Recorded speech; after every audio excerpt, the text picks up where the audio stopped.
ఇప్పుడు ఇందాక అదే చెప్పిన అనేవాడు ఫిల్టర్ లేకుండా ఎన్నన్నా అనుకొని ఒకవేళ అట్లా అనుకుంటే వేణుస్వామి క్షుద్ర పూజలు చేస్తే సోషల్ మీడియాలో ఎందుకు పెట్టుకుంటాడు? నా లైఫ్లో నేను చెప్పేది ఒకటే, నేను ఆస్ట్రాలజీలో కానీ బ్రాహ్మణ్ కమ్యూనిటీలో కానీ నేను సన్నీ లియోను. నేను నా బట్టలు నేనే ఇప్పుకుంటా, నేను ఎవ్వరిని ఇప్పనియ్యా, నా బట్టలు నేనే ఇప్పుకుంటా. నేను దొంగతనంగా ఇవాళ వరకు పూజ చేసినా, దొంగతనంగా చెయ్యలేదు. పైన పూజ అవుతుంది, మీరు కెమెరా తీసుకొని పోయి పెట్టుకోండి. నాన్ వెజ్ పెట్టిర్రు, లిక్కర్ పెట్టిర్రు, పైన పూజ అవుతుంది. సో మీ ఇష్టం వచ్చినవి తీసుకోండి. నేను శాస్త్రానికి విరుద్ధంగా చేస్తే అమ్మవారు నన్ను సర్వనాశనం చేస్తుంది. నాకెవడన్నా అడ్డొచ్చి అనవసరంగా అమ్మవారిని బద్నాం చేస్తే వాడు సర్వనాశనం అవుతాడు. Simple logic. ఇంట్లో పెద్ద ఏం లేదు, ఇంట్లో నేను పెద్ద గొప్పగా చెప్పుకునేదే లేదు.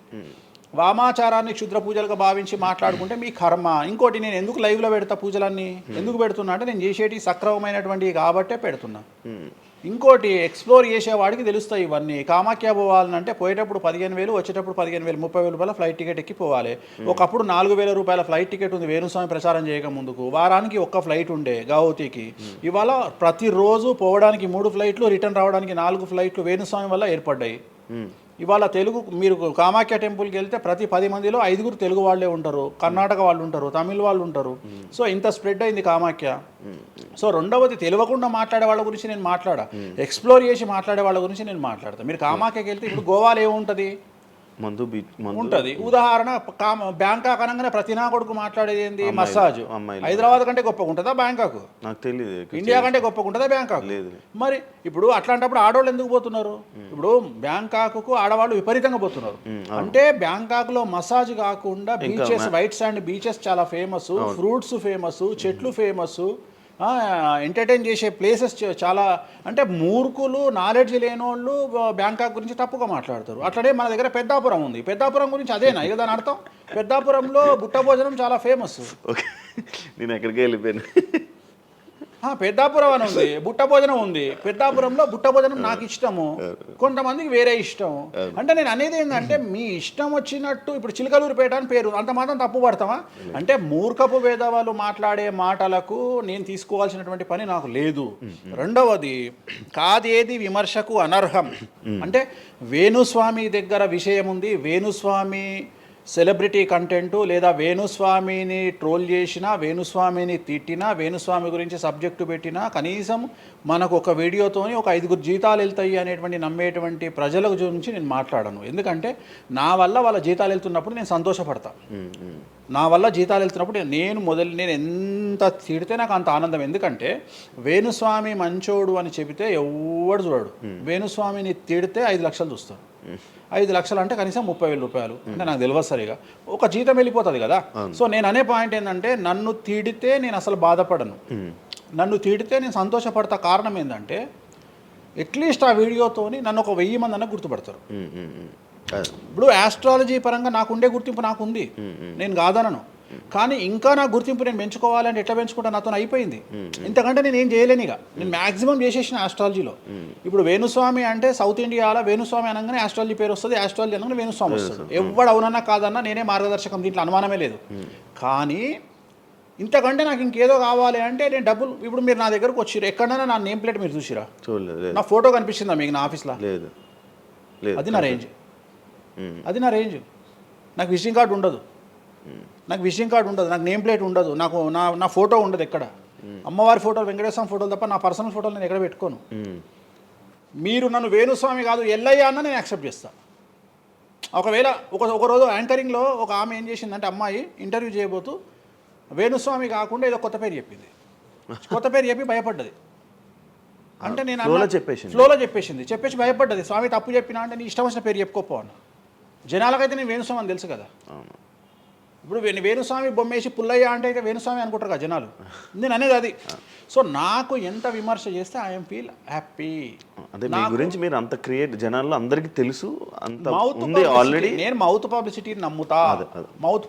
రెండవది, సింపుల్ లాజిక్. తెలుగు జనాలు అంత పిచ్చోళ్ళ. ఎక్కడ ఎవరి గురించి నెగిటివ్ పడుతుంది, ఏం పడుతుంది, ఎందుకు పడుతుంది, దీని వెనకాల ఏం జరుగుతుంది అని ఆలోచించలేనంత చవటలో నేను అనుకోను. ప్రతి యాడ్ను క్షుణ్ణంగా పరిశీలిస్తారు, ప్రతి టీవీలో టెలికాస్ట్ అయ్యే ప్రతిదీ క్షుణ్ణంగా పరిశీలిస్తారు, దీని వెనక వీళ్ళ మోటో ఏంది అనేది కూడా ఆలోచిస్తారు. సో చాలా సింపుల్గా అనలైజ్ చేస్తారు. సో అంత మాత్రాన నాకు వచ్చేదేముంది, జనాలు ఒకటి నన్ను విమర్శించేవాడికి లేదా నన్ను శత్రువుగా భావించేవాడు ఆ 2 రోజులు మందు ఎక్కువ తాగుతాడు, 2 పెగ్గులు, అంతకుమించి వాడు వీకేది ఏం లేదు. రెగ్యులర్గా తాగే మందు కంటే 2 పెగ్గులు ఎక్కువ తాగుతాడు, 2 ముక్కలు ఎక్కువ తింటాడు, ఎందుకంటే అబ్బా వేణుస్వామికి ఏదో అయిపోయింది అని. కానీ అంతకుమించి జరిగేది ఏముంటుంది, వేణుస్వామి మర్డర్ చేసినా మానభంగం చేసినా రాజ్యాంగానికి అతీతంగా లోపలికి పోతాడు. అది కాకుండా 19(1) ప్రకారమే ఎవరికైతే జనాలకు స్వేచ్ఛ మాట్లాడే హక్కు ఉందో దాన్ని బేస్ చేసుకుని వేణుస్వామి మాట్లాడతాడు తప్ప వేణుస్వామి రాజ్యాంగాన్ని మీరి ప్రవర్తించేటువంటి పరిస్థితి లేదు. రాజ్యాంగానికి లోబడి ప్రవర్తిస్తాడు. సో ఆర్టికల్ స్పీచ్ 19(1) ప్రకారమే మాట్లాడతాడు. దీంట్లో ఎటువంటి సమస్యలు లేదు. నా వృత్తి ఆస్ట్రాలజీ, సో పర్ఫెక్ట్గా మాట్లాడుకుంటా. కానీ నా గురించి నెగిటివ్గా మాట్లాడే వాళ్ళు ఎప్పుడు కూడా నా శ్రేయోభిలాషులే, ఎందుకంటే వాళ్ళు నా స్థాయిని పెంచుతూ ఉన్నారు కాబట్టి నేను వాళ్ళని ఎప్పుడూ శత్రువులుగా భావించను. వేణుస్వామి గారితో డేంజర్ అంటే మిగతా కొంతమంది బ్రాహ్మణ లైక్ పంతులు కానీ వీళ్ళు కానీ చెప్పేది ఇది, వేణుస్వామి గారి డేంజరు ఆయన్ని ఒకవేళ ఏమైనా అంటే మళ్ళీ ఆయన పూజలు చేసి మనం నాశనం అయిపోయేలా ఇది కూడా ఆయన చేయగలడు, పవర్స్ ఉన్నాయి. నమ్ముతున్నట్టే కదా, అంటే నాకు వర్త్ ఉందనే కదా. అలా అలా నాకు అర్థం కాదు. వర్త్ ఉన్నట్టే కదా. ఇప్పుడు వర్త్ లేకపోతే ఫీల్ కావాలి, భయపడుతున్నారంటే నమ్ముతున్నట్టే కదా. సబ్జెక్ట్ ఉందని నమ్ముతున్నారు కదా. ఓకే ఓకే, పవర్స్ ఉన్నాయి, పవర్స్ నమ్ముతున్నారంటే సబ్జెక్టే కదా. అది తప్పేం లేదే దాంట్లో, దాని తప్పేం లేదు కదా. అంటే నా దగ్గర పవర్స్ నమ్ముతున్నారు కదా, ఇట్ ఈస్ ప్రూవ్డ్ కదా. నేను అనే పాయింట్ ఏంటంటే నేనేదో జనాల్ని ఉద్ధరిస్తా, నేనేదో జనాలకు పూజలు చేసి వాళ్ళను మంచి చేస్తా అనుకున్నప్పుడు ఫస్ట్ అడిగే క్వశ్చన్ ఏంటంటే రేపు ఇచ్చినాయాలా నీకు వచ్చిన సమస్యల్ని క్లియర్ చేసుకోరా అంటారు ఫస్ట్. మరి నా సమస్యలను క్లియర్ చేసుకుంటా కదా, లాజికా కాదా? చేస్తారా నిజంగా? నేను అడిగే పాయింట్ మీకు అర్థం కాలా? అర్థమైంది. నేను చెప్తున్నది ఒకటి, నీకు అర్థమవుతున్నది. ఇప్పుడు నాకు ఒక న్యాయపరమైన చిక్కు వచ్చినప్పుడు దాని నుండి బయటపడడానికి నేను పూజలు చేసుకుంటానా చేసుకోనా? మరి వాటి ద్వారానే కదా నేను జనాలకి. ఇప్పుడు నీకేదన్నా ప్రాబ్లం వచ్చి రేపు పొద్దున వేణుస్వామి గారు నాకు ఈ సమస్య వచ్చింది అంటే సమస్య మీరు ఎప్పుడు నమ్ముతారు? నన్ను మీరు చేశాక అది మీరు నేను బయటపడ్డప్పుడు నమ్ముతారు. అదే మీ సమస్యల నుంచి మీరు బయటపడ్డాక జనాలు నమ్ముతారు. అర్థమైంది. బట్టతల పెట్టుకొని నేను వెంట్రుకలు మొలిపిస్తాను టీవీలో యాడ్ ఇస్తే అమనాబూతులు తిడతారు. అరే నీకే గుండు మీద ఎంటికలు లేవు, నువ్వేం మొలికిస్తావురా అని. అట్లనే నేను కూడా నా స్టామినా ఏందో జనాలకు తెలియజెప్పాలి అంటే నేను నా సమస్యల నుండి బయటపడ్డప్పుడే కదా ఎదుటి వ్యక్తికి చేసే రైట్స్ నాకు ఉంటాయని చెప్తున్నా. అంటే ఇప్పుడు మీకు వచ్చిన సమస్యల నుంచి మీరు బయటపడ్డారు, మీకు మీరే పూజ చేసుకున్నారు. ఎందుకు చేసుకో? నా జాతకాన్ని నేను విశ్లేషించుకుంటా కదా. ఇప్పుడు నాకు వచ్చే సమస్య నేను అనుకోను, బట్ నేను సమస్యలు వస్తే వాటిని క్లియర్ చేసుకోవడానికి నాకుండే రెమెడీస్ నాకు ఉంటాయి కదా. మీరు చేశారు ఆ పూజల్లో ఎవరైనా నష్టపోయారా? ఎవరిని నేను అనేది ఏంటంటే మనం బాగుండాలని కోరుకుంటాం. ఇంకోటి ఏంటంటే ఫస్ట్ నేను శత్రువుగా భావించాలి కదా. నేను అంత దూరం ఆలోచించాను. నేను ఎదుటి వ్యక్తిని శత్రువుగా ఎప్పుడు భావిస్తా అంటే వ్యక్తిగతంగా వచ్చి నన్ను కొట్టినప్పుడు నేను భావిస్తా. అంటే నా గురించి చెడుగా మాట్లాడడం అనేది నాకు శత్రువు కాదు, ఎందుకంటే వాళ్ళ వృత్తి అది. అది బోల్డ్ మంది మాట్లాడతారు అందరితో, అందరూ శత్రువులు. నేను అదే అంటున్నా. ఇప్పుడు ఇదే వీడియో కింద మళ్ళీ పెడతాడు ఎవడో, మళ్ళీ వచ్చిన వారా పంది అని పెడతాడు. ఇప్పుడు నేను వాడిని వాడిని ఇల్లు ఎత్తుక్కుంటూ పోవాలా? నేను వాడిని ఇల్లు నాకు కనీసం లక్షల్లో క్లయింటేల్ ఉంటుంది. ఈ వీడియో కింద తిడితే తిడితే ఒక 10 మంది తిడతారు. ఈ 10 మంది అలవాటు కాదు, కలియుగ ధర్మము. నేను చాలా ప్రాక్టికల్గా ఉంటా. నేను లేకపోతే ఎంత దమ్ము ఉంటే ధనిష్టలా నేను వచ్చి మందు తాగుతా, నాన్ వెజ్ పెడతా అని చెప్పుకోవాలంటే చాలా విషయం ఉండాలి, మామూలు విషయం కాదు. ఈ కమ్యూనిటీలో తట్టుకోవాలి. అందుకనే నేనేమంటున్నా, ఒక బ్రాహ్మడు అనగానే ఇప్పుడు ఉదాహరణ ఒక పెద్ద పూజారు ఉన్నాడు గుడికి. ఆ పెద్ద పూజారిని టార్గెట్ చేయాలంటే ఫస్ట్ టార్గెట్ చేసేది నాన్ వెజ్ తింటాడు, లిక్కర్ ముట్టుకుంటాడు అని చెప్తారు. అందుకని నేనే నా బట్టలు ఇప్పేసుకుంటున్నా, అవకాశం లేదు. అంటే నేను ఆల్మోస్ట్ అండర్వేర్తో సహా అన్ని ఇప్పేసిన. ఒకవేళ నేను అండర్వేర్ ఉంటే అదే అన్న లాగుదామని కూడా వస్తుండే, నేను అది కూడా ఇప్పేసిన. ఇంకేముంది నా నాయన నన్ను ఇప్పడానికి? నా దగ్గర ఏం లేదు కదా. ఇప్పుడు నువ్వేమైనా కొత్తవి చూపిస్తే ఏం చూపిస్తావు? నువ్వేం చూపిస్తావు? సుప్రీంకోర్టు ఇచ్చిన ఆర్డర్ ప్రకారం నేను వేరే అమ్మాయితో పడుకున్నా, అమ్మాయితో ఇష్టంతో పడుకుంటే అది కూడా నాకేం తప్పు లేదు. ఇంకా నువ్వు నాకు ఏం చూపిస్తావు? నేను ఎప్పుడన్నా నేను సామాజికానికి వ్యతిరేకంగా చేసినప్పుడు, శాస్త్రానికి వ్యతిరేకంగా చేసినప్పుడు నువ్వు నా గురించి వ్యతిరేకంగా చూపిస్తావు.